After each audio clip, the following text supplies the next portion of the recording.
Chapter 3 How Dorothy Saved the Scarecrow. When Dorothy was left alone, she began to feel hungry, so she went to the cupboard and cut herself some bread, which she spread with butter. She gave some to Toto, and taking a pail from the shelf, she carried it down to the little brook and filled it with clear, sparkling water. Toto ran over to the trees between the bark at the bird sitting there. Dorothy went to get him, and saw such delicious fruit hanging from the branches that she gathered some of it, finding it just what she wanted to help out her breakfast. Then she went back to the house, and having helped herself and Toto to a good drink of the cool, clear water, set about making ready for the City of Emeralds. Dorothy had only one other dress, but that happened to be clean and was hanging on a peg beside her bed. It was gingham, with checks of white and blue, and although the blue was somewhat faded with many washings, it was still a pretty frock. The girl washed herself carefully, dressed herself in the clean gingham, and tied her pink sunbonnet on her head. She took a little basket and filled it with bread from the cupboard, laying a white cloth over the top. Then she looked down at her feet and noticed how old and worn her shoes were. "They surely will never do for a long journey, Toto," she said, and Toto looked up into her face with little black eyes and wagged his tail to show he knew what she meant. At that moment, Dorothy saw lying on the table the silver shoes that had belonged to the Witch of the East. "I wonder if they will fit me," she said to Toto. "They would be just the thing to take a long walk in, for they could not wear out." She took off her old leather shoes and tried on the silver ones, which fitted her as well as if they'd been made for her. Finally, she picked up her basket. "Come along, Toto," she said. "We will go to the Emerald City and ask the Great Oz how to get back to Kansas." She closed the door, locked it, and put the key carefully in the pocket of her dress, and so, with Toto trotting along soberly behind her, she started on her journey. There were several roads nearby, but it did not take her long to find the one paved with yellow brick. Within a short time she was walking briskly towards the Emerald City, her silver shoes tinkling merrily on the hard yellow roadbed. The sun shone bright, and the birds sang sweetly, and Dorothy did not feel nearly so bad as you might think a little girl would who had been suddenly whisked away from her own country and set down in the midst of a strange land. She was surprised, as she walked along, to see how pretty the country was about her. There were neat fences at the sides of the road, painted a dainty blue color, and beyond them were fields of grain and vegetables in abundance. Evidently the Munchkins were good farmers and able to raise large crops. Once in a while she would pass a house, and the people came out to look at her and bow low as she went by, for everyone knew she had been the means of destroying the wicked witch and setting them free from bondage. The houses of the Munchkins were odd-looking dwellings, for each was round, with a big dome for a roof. All were painted blue, for in this country of the East, blue was the favorite color. Toward evening, when Dorothy was tired with her long walk and began to wonder where she would pass the night, she came to a house rather larger than the rest. On the green lawn before it, many men and women were dancing. 5 little fiddlers played as loudly as possible, and the people were laughing and singing, while a big table nearby was loaded with delicious fruits and nuts, pies and cakes, and many other good things to eat. The people greeted Dorothy kindly and invited her to supper and to pass the night with them, for this was the home of the richest Munchkin in the land, and his friends were gathered with him to celebrate their freedom from the bondage of the wicked witch. Dorothy ate a hearty supper and was waited upon by the rich Munchkin himself, whose name was Bok. Then she sat down upon a settee and watched the people dance. When Bok saw her silver shoes, he said, "You must be a great sorceress." "Why?" asked the girl. "Because you wear silver shoes and have killed the wicked witch. Besides, you have white in your frock, and only witches and sorceresses wear white." "My dress is blue and white checked," said Dorothy, smoothing out the wrinkles in it.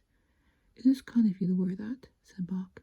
"Blue is the color of the Munchkins, and white is the witch color, so we know you are a friendly witch." Dorothy did not know what to say to this, for all the people seemed to think her a witch, and she knew very well she was only an ordinary little girl who had come by the chance of a cyclone into a strange land. When she had tired of watching the dancing, Bok led her into the house, where he gave her a room with a pretty bed in it. The sheets were made of blue cloth, and Dorothy slept soundly in them till morning, with Toto curled up on the blue rug beside her. She ate a hearty breakfast and watched the wee Munchkin baby, who played with Toto and pulled his tail and crowed and laughed in a way that greatly amused Dorothy. Toto was a fine curiosity to all the people, for they had never seen a dog before. "How far is it to the Emerald City?" the girl asked. "I do not know," answered Bob gravely, "for I have never been there. It is better for people to keep away from Oz unless they have business with him. But it is a long way to the Emerald City, and it will take you many days. The country here is rich and pleasant, but you must pass through rough and dangerous places before you reach the end of your journey." This worried Dorothy a little, but she knew that only the Great Oz could help her get to Kansas again, so she really resolved not to turn back. She bade her friends goodbye and again started along the road of yellow brick. When she had gone several miles, she thought she would stop to rest, and so climbed to the top of the fence beside the road and sat down. There was a great cornfield beyond the fence, and not too far away she saw a scarecrow placed high on a pole to keep the birds from the ripe corn. Dorothy leaned her chin upon her hand and gazed thoughtfully at the scarecrow. Its head was a small sack stuffed with straw, with eyes, nose, and mouth painted on it to represent a face.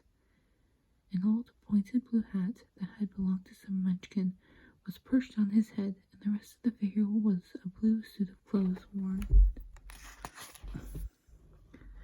and faded, which had also been stuffed with straw. On the feet were some old boots with blue tops, such as every man wore in this country, and the figure was raised above the stalks of corn by means of the pole stuck up its back. While Dorothy was looking earnestly into the queer painted face of the scarecrow, she was surprised to see one of the eyes slowly wink at her. She thought she must have been mistaken at first, for none of the scarecrows in Kansas ever wink. But presently the figure nodded its head to her in a friendly way. Then she climbed down from the fence and walked up to it, while Toto ran around the pole and barked. "Good day," said the scarecrow in a rather husky voice. "Did you speak?" asked the girl in wonder. "Certainly," answered the scarecrow. "How do you do?" "I'm pretty well, thank you," replied Dorothy politely. "How do you do?" "I'm not feeling well," said the scarecrow with a smile, "for it is very tedious being perched up here night and day to scare away crows." "Can't you get down?" asked Dorothy. "No, for this pole is stuck up my back. If you will please take away the pole, I shall be gratefully obliged to you."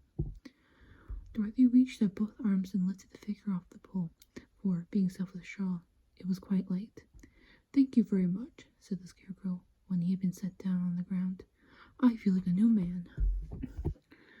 Dorothy was puzzled at this, for it sounded queer to hear a stuffed man speak, and to see him bow and walk along beside her. "Who are you?" asked the scarecrow, when he had stretched himself and yawned. "And where are you going?" "My name is Dorothy," said the girl, "and I am going to the Emerald City to ask the Great Oz to send me back to Kansas." "Where is the Emerald City?" he inquired, "and who is Oz?" "Why, don't you know?" she returned in surprise. "No, indeed, I don't know anything. You see, I am stuffed, so I have no brains at all," he answered sadly. "Oh," said Dorothy, "I'm awfully sorry for you." "Do you think," he asked, "if I go to the Emerald City with you, that Oz will give me some brains?" "I cannot tell," she returned, "but you may come with me if you like. If Oz will not give you any brains, you will be no worse off than you are now." "That is true," said the scarecrow. "You see," he continued confidently, "I do not mind my legs and arms and body being stuffed, because I cannot get hurt. If anyone treads on my toes or sticks a pin in me, it doesn't matter, for I can't feel it.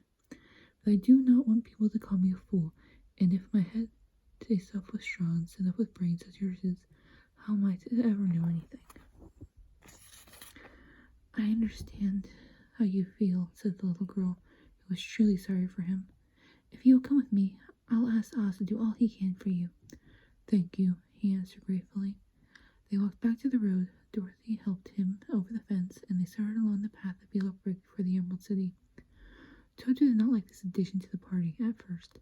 He smelled around the stuffed man as if he suspected there might be a nest of rats in the straw, and he often growled in an unfriendly way at the scarecrow. "Don't mind Toto," said Dorothy to her new friend. "He never bites." "Oh, I'm not afraid," replied the scarecrow. "He can't hurt the straw. Do let me carry that basket for you. I should not mind it, for I can't get tired. I'll tell you a secret," he continued as he walked along. "There's only one thing in this world I am afraid of." "What is it?" asked Dorothy. "The munchkin farmer who made you?" "No," answered the scarecrow. It's a lighted match.